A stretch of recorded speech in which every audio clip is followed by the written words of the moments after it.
IRS Commissioner John Koskinen said this.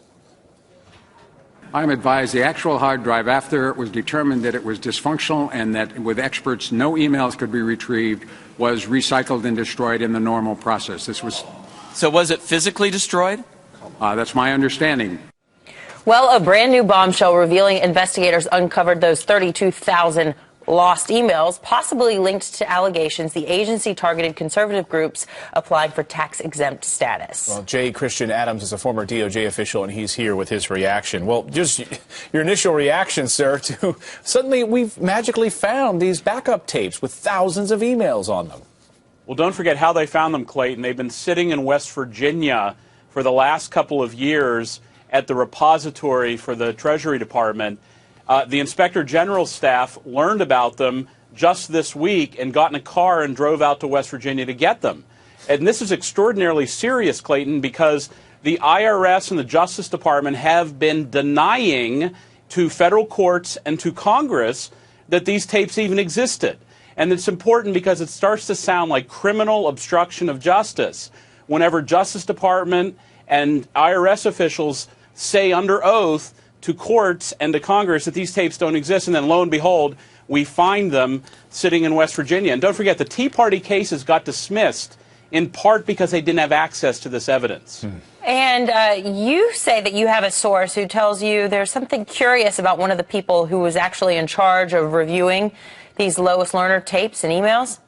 I do. I have a story up at PJ Media now that shows that the first person, one of the people who was tasked with searching the Lois Lerner hard drives for data and emails was actually, get this, legally blind. There's an affidavit submitted by the Justice Department that says that the individual was blind who reviewed the hard drives, and sources close to the litigation confirmed to me, they confirmed with the Justice Department that this person who was investigating the hard drive was in fact legally blind. That's unbelievable. Well, now we're starting to peel back the onion on this to actually read some of these emails finally. Here's one little excerpt we'll put up on the screen from a Lois Lerner email. She writes this: "No one will ever believe that both your hard drive and mine crashed within a week of each other. Life is strange," she writes.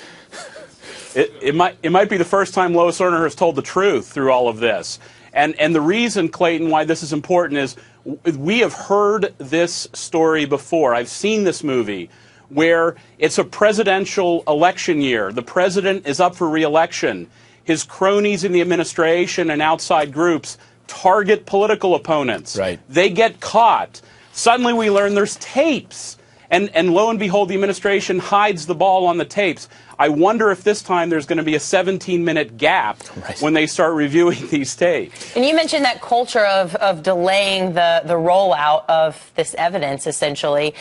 This has become what many have called a Fox story. We've been criticized for covering this, the mainstream media not covering this, turning a blind eye in many respects.